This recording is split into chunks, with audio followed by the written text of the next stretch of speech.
Beautiful words, wonderful words, hidden treasures of life. Beautiful words, wonderful words, hidden treasures of life.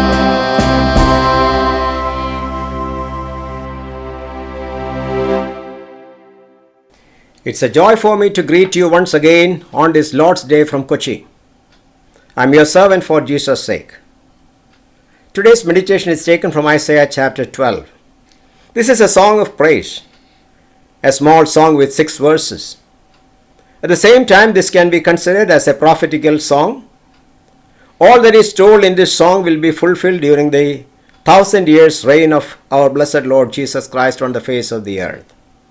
That dispensation is known as the millennial reign of our Lord and Savior Jesus Christ. Even now, children of Israel is not in peace with God. They are still disobedient and is at enmity with Him. But that day they will be saved as a nation. Then they will say, there we read like this, in that day you will say, I praise you, Lord. Although you were angry with me, your anger has turned away and you have comforted me. And the Holy One of Israel will be among them.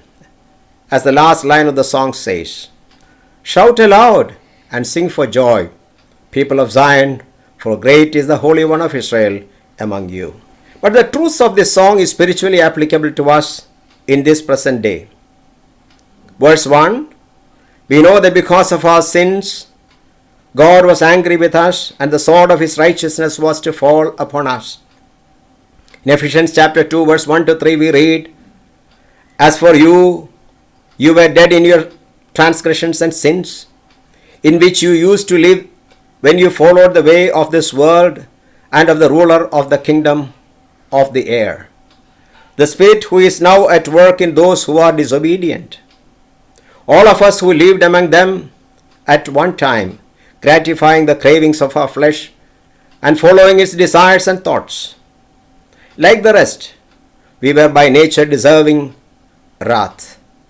Our qualification was dead in sins and in trespasses, disobedient to God, obedient to Satan, fulfilling the desires of our flesh, fulfilling the desires of our mind, and children of wrath.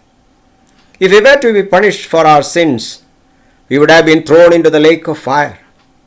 This is the verdict from the eternal God. He cannot change, nor can He change His verdict.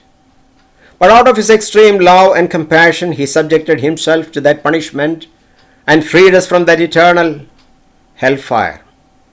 I am reminded of a lady who used to cut branches of tree from the forest and sell it in the market for her livelihood. She was a widow and had a little baby girl. One day the forest authorities caught her and was brought before the magistrate. She pleaded for mercy, but the magistrate was very just. He told the woman, as per the pledge I have taken, I need to execute justice. And he read the judgment to her. It was 3 months imprisonment or 500 rupees fine. She pleaded, saying, I have no money and my child is alone at home. She will die if I am imprisoned.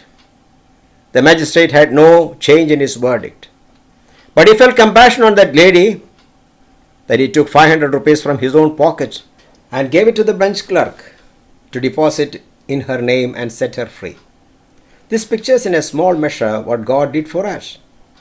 He who passed the judgment that a sinner should be punished, left the judgment seat of glory, condescended to become a man as a perfect representative of mankind. He allowed the sword of God's judgment to fall upon Him. It pleased the Father and allowed the sword to fall upon Him. We read in Zechariah chapter 13 and verse 7, awake, sword against my shepherd, against the man who is close to me, declares the Lord God Almighty. Strike the shepherd, and the sheep will be scattered. For our sake He was burned in the fire of God's wrath, and because of that we are freed from that anger. So we can with joy draw water from the wells of salvation. We can say, give praise to the Lord, proclaim His name, make known among the nations what He has done and proclaim that His name is exalted. We can sing to the Lord for the glorious things He has done.